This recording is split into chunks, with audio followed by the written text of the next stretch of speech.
Good morning and welcome to TMS Book Club. My name is Sewela Langeni from Soko Capital. We're an independent bookshop that focuses on African literature, and today is my honor to have a discussion with Professor Soko, who is a professor of international business and strategy at Wits. He's an author. This is not his first book, and he's not a stranger to Soko Capital. Welcome, Prof, and thank you for being here. Thank you, Sewela. Thank you for having me here. Awesome. I mean, The Good, the Bad, and the Ugly is a book that you've co-authored with Ray Hartley and Greg Mills. And I wondered, how did this book come about?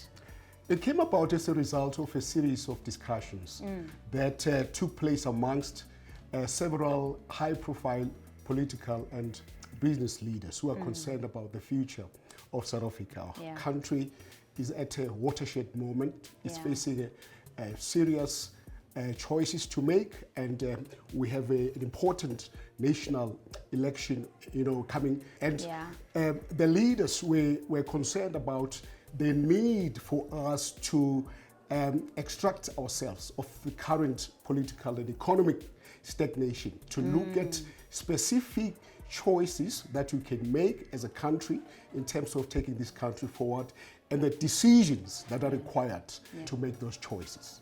And I mean, there's three scenarios. It's the good, the bad, and the ugly. Briefly tell us, what are some of those scenarios that we're facing as a country? So the good scenario, we call it grasping the reform nettle. And this is the scenario that we are advocating.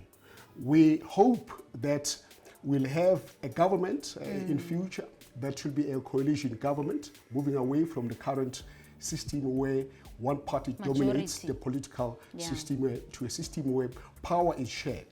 And we hope that this coalition government will be reform-minded, and it will look at how it can overcome its differences and prioritize the country. There are serious economic reforms that have to be taken in the country in respect of the economy, in respect of the electricity sector, to ensure that we reduce the risk of load shedding and stabilize our energy supply, in respect of the transport sector, to improve the efficiency of our logistics sector so that we can grow our exports, in respect of the water infrastructure, which is also starting to fade, to ensure that we increase investment in the water infrastructure and also improve the maintenance. There are also other issues related to reforming the visa regime so that we can attract the skills that we require and grow tourism in South Africa. And those are very, very difficult choices that have to be made, and they are currently not being made. So we need the kind of leadership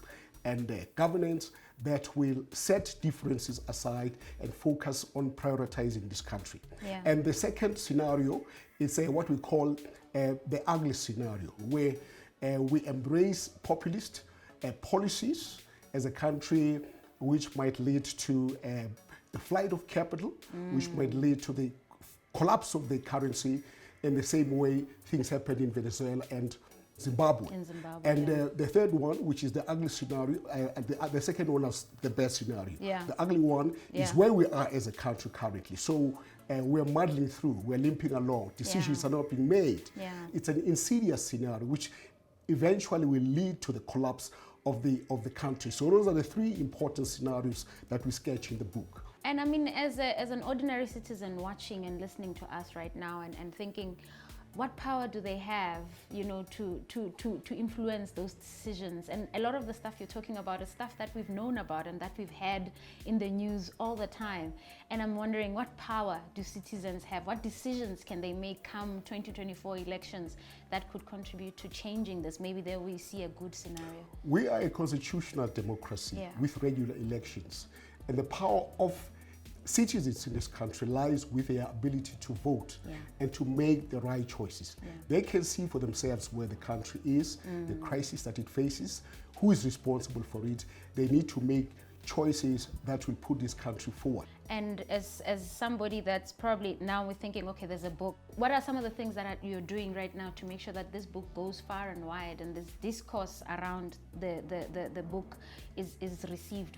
Speak to us about some of We've had a series of launches of the book, and it's attracted a lot of interest. We've had some very very good discussions. South Africans are genuinely concerned about the future of this country. They love this country. They want to make it work. They're very patriotic, but they are not happy about the current trajectory of the country. So we've had a series of launches. We'll have more launches, and we're very keen in particular to engage with the youth in this country, because this discussion needs to take place amongst the youth who constitute the majority of the population. Absolutely. And who also are disaffected, and in some cases, you know, they evince voter apathy, so that they can know themselves that they have the power to make decisions in this country and take this country forward. And even if you look at our unemployment rate, it's mostly among the youth. That is the biggest crisis facing this country, and our youth constitutes the largest share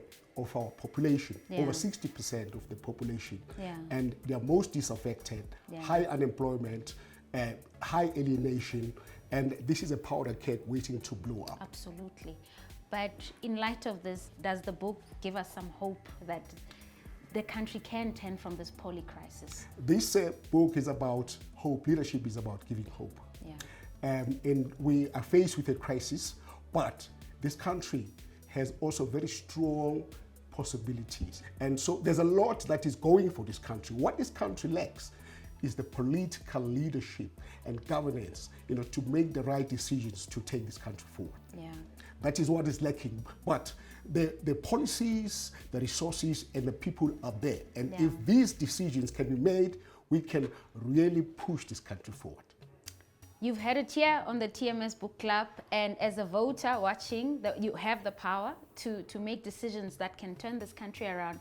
In the meantime, get yourself a copy of The Good, The Bad, and The Ugly, and find out more on how we can change our country, which is full of possibilities. That has been the TMS Book Club with me, Sewela Langeni. Thank you.